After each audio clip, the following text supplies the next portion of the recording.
think, is it the Ghost does extra damage to Psionic? I think so. I believe. I think so. And there's only Psionic units High Templar and Queen maybe, but we'll see. But here we go, spawning in the bottom left position. Like it is the Indian Zerg playing for Alpha X, the Red Zerg. Can he get to the grand final? Can he get the top C player prize? It is Demi. And spawning in the bottom right-hand corner of Blackburn LE, we have the best Protoss player in all of Hong Kong, the Kong from Hong Kong. It is Bistork, representing the Juggernauts. Ah, let's go. I'm not saying anything light because we'll start monologuing about some other like teen film and the game will be half over. Oh my god. Yo, is that a base in the wrong position? Or are you happy to see me? what are you saying? Oh, no. An unnatural natural? Oh wait, do you think it's misplaced? No. I think it's placed fine. Okay. Don't you hate it when you're playing team games and someone's like, or someone's watching your stream and they say that base is misplaced, and you cancel it? It's actually placed perfectly. That's the best part of team games. What are you talking And then they just say, "Oh, ha." I got you. I got you. I can't believe you listened to me. Even though they're being completely genuine, they thought it was misplaced. I was just kidding the whole time. But it's just jokes, mate. Yeah, this is a peculiar kind of probe kind of chill spot here. Normally when you see something like this, it could be like a diamond Protoss player who's going to fully wall you off and you're just going to have a bad time. But Bistork, I don't believe he is quite the cannon rusher, and he's just going to keep tabs on your drones coming across. Yeah, he's not quite a cannon rusher, but he's also a peculiar Protoss player. I know he has his own style. He can be very off-meta at times, and players like Demi have often been upset at that. They're like, oh, why can't these players just be standard and normal? Like Bistork, Gogo Joey, Mio Micah, they're like cut from a different cloth. And yeah, they sometimes have their own approaches to the game. Yep. And here we see Bistork's kind of checking out if there's going to be another 2 more lings popping. Basically, the rule of the game here is if there's only 2 lings, you can pylon block the 3rd base, and the adept will get across the map. You can cancel the pylon before that point, but Bistork's just going to play passive, keep to his build order, and good thing he did because Demi did make 2 more extra lings. But Mate, just not just small 2 lings, we got another 6 lings in production here for Demi. Okay, so he's very interesting. He also pulled out of gas. He injected his hatcheries. The wall is not a wall. Oh my god. And what's interesting is that we are seeing a Glaive Adept opener, so I appreciate that for the first time today, our Protoss player isn't opening up Stargate, but we'll see because, okay, no, Demi actually made a drone. He's droning. Surely not. It must be like a meta drone that you make and you hope you get scouted, so they see the drone pop. Yeah, this is very strange. I don't know if Demi thought maybe he could catch 2 adepts going across the map and then put some light pressure on, but with this shield batter and Stork in the wall and this ramp on this base, this is going to do nothing, lad. Yeah, feels bad, man. Demi is droning up back at home, so he did ling up a little bit. The chances of this doing damage isn't very high. To be fair, the shield battery isn't done yet, so the Stalker is going to go down. Yeah, I think the Stalker is just stay alive just barely. Yeah, really clutch timing there by Bistork. A good wall off as well. And now Demi, he's still into droning, but those lings earlier could have been drones. Mate, quite an early Roach Warren. I'm scared because I don't know if that Roach Warren is early enough. Like, the gateways are about to finish up. Glaive Adepts are going to be running across the map. There is no robo, so they're just going to warp in at home and just shade across. It's Blackburn, so they don't have much distance to traverse to shade. We'll see if Demi's going to be able to defend this, because bearing in mind, he hasn't scouted the main at all. He has no idea. Yeah, no, normally you kind of want 2 gases and 38 drones to hold here, so Demi, normally he would have been making units already. Bistork would have liked to move that a bit earlier, but he did, get forced to make the shield battery. But it looks like maybe a change of plans here. Double Stargate on the way, and looks like he's posturing for a 3rd base. So despite Demi making lings, preparing for this attack, Bistork is just bypassing that and going for a 3rd base. And during the mega. I love the transition, and of course, like, Bistork will still go across the map. There we go. The shades are on the way, but again, this isn't ultra committed. And it looks like Demi, especially with these roaches, like, he should be fine as long as the roaches are in position. The Lynx as well. Yeah, as long as they're on the edge of the creep here, the queens. He doesn't want Bistork. I think Bistork actually shades quite early there, but he's just gonna poke. No warp prisms, so probably not gonna commit too heavily here. And never mind, like, he's on top of the drone. Mate, it's Bistork. No, not commit. You crazy? Drones are actually getting picked up left and right. The shade will keep the majority of these adepts alive. Boom. He shades in, he shades out. 6 drones go down. Yeah, as we see, you know, most adepts get out, not very committed. But this is, I'm curious. This is 2 Stargate Phoenix Light, and this is something we haven't seen in quite some time. Oh my god, what a madman. Also, he actually didn't get that third when we thought he was going to. Bistork, he now does have enough minerals to throw it down, but he did delay it by quite some time for these Phoenixes, and this is interesting. As you said, like, this did fall out of meta, but Bistork is bringing it back. Yeah, and actually, given this game state, I really like the choice to go into Phoenix here. Demi kind of forced, because he went with that early attack, didn't get much done. Then he was forced to repel this Adept push, which is coming again, mind you. But if you look at the queen count for Demi, he's only got 5 queens, and he still hasn't even, his lair's not even finished yet. Yeah, it's not even done yet, mate. It's about to finish up, but by the time it does, you know, those Phoenixes are going to be headed across the map. They're going to be able to supply block Demi, pick off whatever queens he can as well, pick off the Ravagers, like... Again, there's just so much potential with these Phoenixes. And the Adepts are kind of zoning away the Queens, so these Ravagers are free. The Adepts get in the main, I'm not sure they go picking up these Lings. The Queens are out of position, Light, and this is some good damage here for Bistork. Yeah, exactly. All the Lings are getting picked off, the Queens are getting picked off as well. The Adepts are going to be able to shade away in towards the natural base to pick up even more workers. The Queens are coming together. Is it going to be enough to take... Oh, no, it's not. I was like, can they take down these Phoenixes? No, it doesn't look like they won't die, and the Phoenixes are getting a little bit low. The Demi's just going to go across the map. Meanwhile, he hasn't injected because he's been forced to take these queens off the lines, and even though these Phoenix are getting bruised, Demi's losing pretty much all his queens, and he's only got 2 in production. Yeah, every single queen does go down. Meanwhile, we have a massive Ling flood, but there are Glaive Adepts ready and waiting, and Lings are not what you want against those Adepts. Sure, there are Roaches, no Ravagers, they all got picked off. Now they're being morphed in, but you know what? The Phoenixes, they're turning around, and they're going to run into those Ravagers. Well, they should if they turn around. They're distracted by overlords. Unfortunately, I don't think they'll even be able to help out here because, you know, Lings, they're not very good to lift up, and even with the Ravagers, look at the energy on these Phoenix. There's only 2 or 3 lifts at the moment, but I think he's fine just going around picking off isolating key queens, and Demi's going to push in here, but as you said, there's a lot of Adepts in the... I love this. He just uses the Ravagers to bust down the wall. The Lings do flood in. They waste a little bit of time on that overcharge on the shield battery, and it looks like the Lings aren't going to get much done at all. And actually, the Ravagers turn around, surprisingly. Yeah, and the Queens actually do. The Phoenix do have enough energy for these Ravagers now, and they're going to get picked off Light, as you said earlier. Demi is just getting the 4th base of the gold now, but this is looking more and more tough, and he's got a counter-attack of both Phoenix and Adepts to hold coming up. Yeah, this is just really smart play overall from Bistork, right? Forcing response, going from Glaive Adepts into these mass Phoenixes. He kept them hidden as well. Demi never went for an Overlord Scout to confirm anything. He was playing very blind, very greedily, and now Bistork, he's coming across top with all his Adepts, and maybe there are enough Roaches to hold on, but like so much damage has already been done. Yeah, that's right. With this Phoenix support, I think these Roaches' days are numbered. Not only that, but the Adepts aren't here for Roaches, right? They're here for drone kills, and that they're going to get, even picking off some Queens as well. And Demi's space is just getting ransacked, and he is forced to call GG. And Juggernaut's Bistork will take game number 1. That was fantastic, lad. I thought he played that very well, honestly. Yeah, that was a very well executed ZVP, or PvZ, I should say. And I think what I love more about it is that it wasn't very standard either. You know, we didn't see any Void Rays.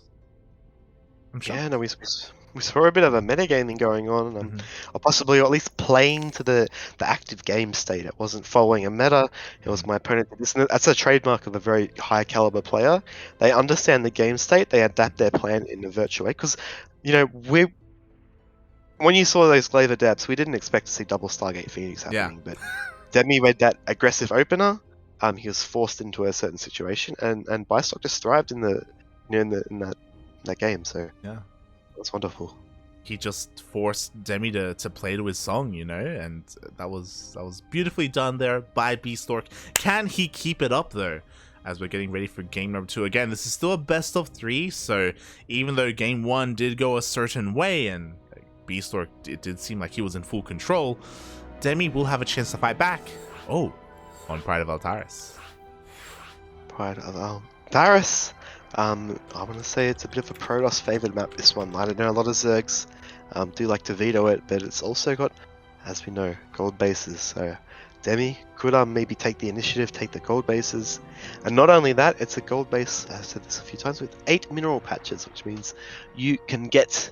Oh, let me do some sick math in my... I'm going to pretend I'm thinking of something and say a random number. You get 17.3% more income from those 2 extra mineral patches, but we will have to see. Exactly. As we are just getting ready for our next game. Oh my god. And yes, I also want to bring attention to what Crew was saying in the chat. Yes, Bistork is also the official analyst for Juggernauts, for the Juggernauts. And what he does is he actually goes over pro replays, and he actually helps analyze his opponents, the opponents of his teammates. And he actually like goes over like the game plan for what, like the kind of builds that Miyamaka and Gogojoy should do and stuff like that. So Bistork, he does a lot for his team. Does a lot. Yeah, it's great to be in a team that not only has you know, your fellow countrymen in Gogojoy, but also Miyamaka, because these players are all from the same region, and it's good to see some love for the C region. So thank you, Juggernauts, for picking up these players. But speaking of the C region, like, we have another heavy Juggernaut himself here. It is our Zerg player in the red, playing for Alpha X, spawning in the bottom correcto of Pride of Altaris. It is Demi. The deep reference there, Chase. Spawning in the top left-hand corner of Pride of Altaris LE, we have the Kong from Hong Kong himself, representing the Juggernauts. It's the pink Protoss. It is Bistork. Blocking the gold. Wow. That's actually so sick. Because like when this map first joined the pool, taking the gold as your natural, that was unspoken, or wasn't it, lad? But we saw not even, you know, Zerga that normally takes these sneaky golds, but we saw Zest do it in GSL. Yeah. Protoss players have become kind of fond of taking the gold base as well. Demi, he himself wanted to take the gold, but Bistork said no. He immediately denied it, and now Demi is forced to take the natural in a game where he didn't necessarily want it. Yes, the natural, the unnatural. We see here Bistork, he's just gonna do a little patrolling, see what's going on. He could probably just dip in, you know, scout how many drones left on gas. Well, you see some Zergs do. I don't believe we'll see a link flood because the ramp on this map is very tight into the natural, but some Zergs will take, you know, 2 drones off gas, and then when the probe comes back to dip again, they take the 3rd off. But I think we're going to see a macro gaming from Demi, and I think we're going to possibly see some Mutalisks. Oh yeah. I mean, that's what a macro game is for Demi, right? It's it's not a normal game if you're not making mutas. But needs to see my 13-12 one-base muta. Oh god.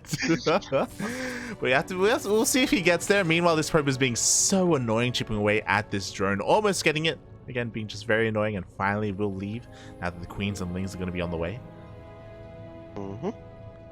We have a Stargate on the way as well. Stargate before Warp Gate, and Demi should know. So with that Overlord in position, seeing that Cybercore, that something's going on. He also sees the Adept moving out, which is another reason Zerg's kind of sitting that perch there.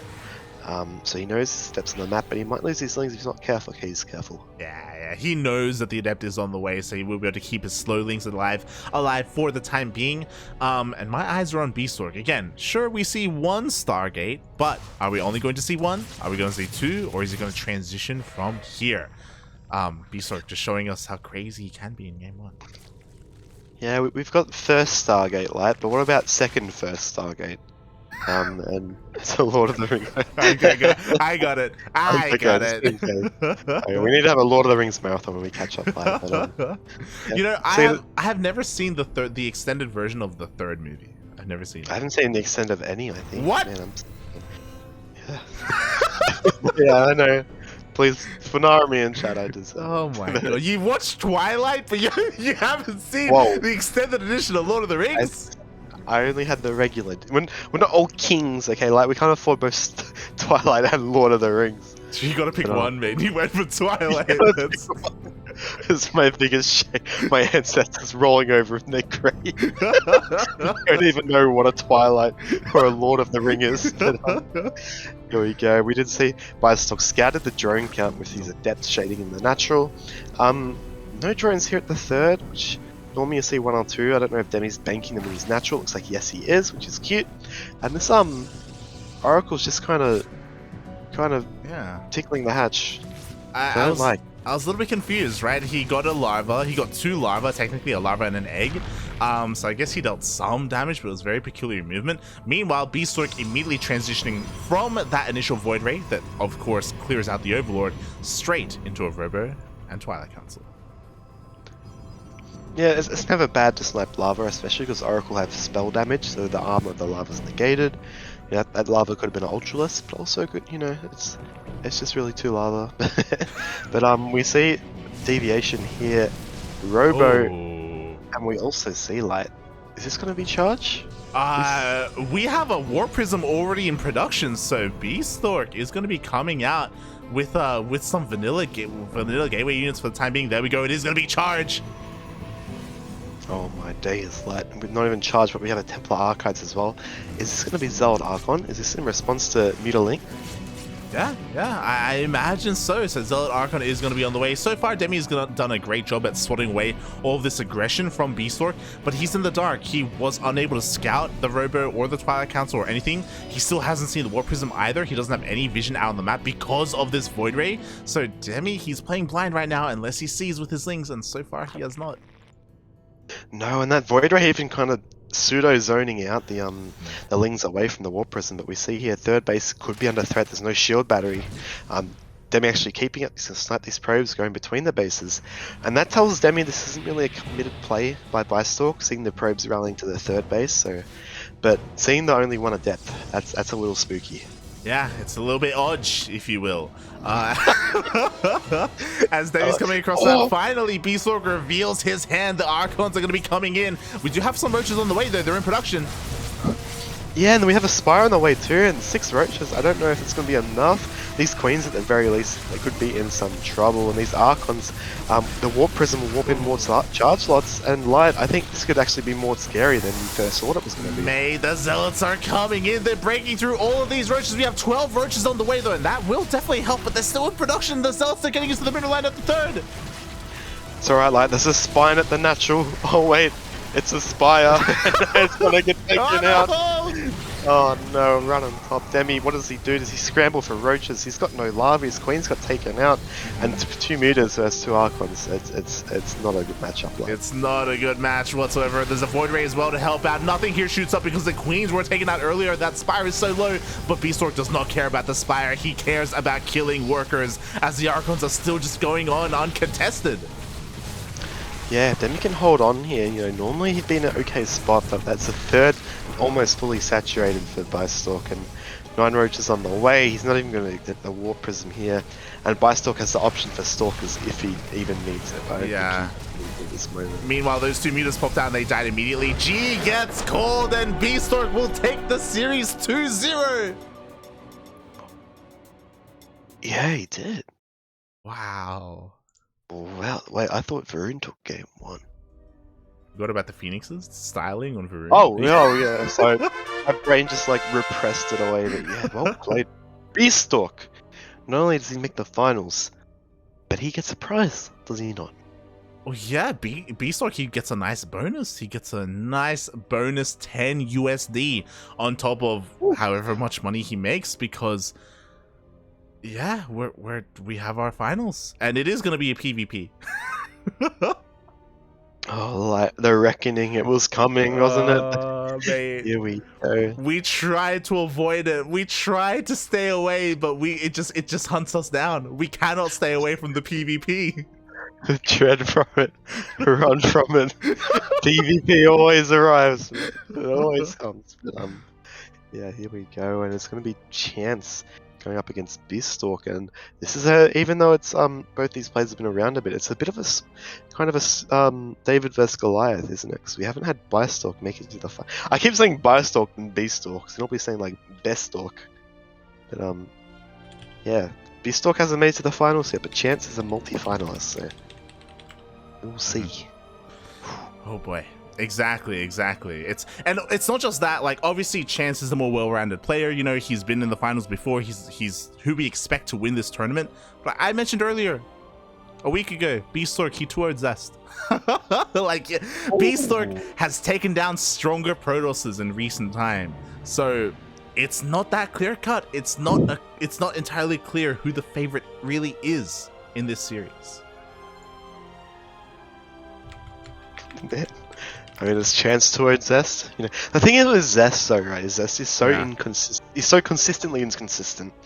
So it could have been. Was he having a bad? I guess it's not to be good to take a Zest on a bad day, but that kind of makes me excited because I thought that Chance may be favored going to this series, but we never know. No, we'll look it up. Oh yeah, we never know. But before we get to the grand finals, before we get ahead of ourselves, mate, it's that time of the tournament. It is indeed, and I have actually done this so many times, I know what time of the tournament. It is time for our participation trophy, and also our highest C representative trophy. Oh. Of $10 and $5. But congratulations, yeah, to who was in the final. Bistork, he was our highest C representative, so he takes home, is it $5 or 10? 10 US dollar dues. So that's like at least, what do you say, like at least $15 US. I mean ASD, AUD. You're just saying letters at this point. Oh my god. GGG. AUD. Yeah, baby, but and we also have our final. You can announce the winner of the random participation.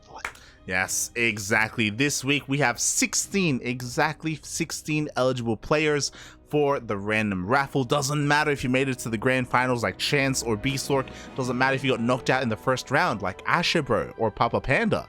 You have an equal chance to win that 5 USD. This is our way of spreading the love and being able to incentivize participation, signups, and allow some players to walk away with some money, regardless of how well they did.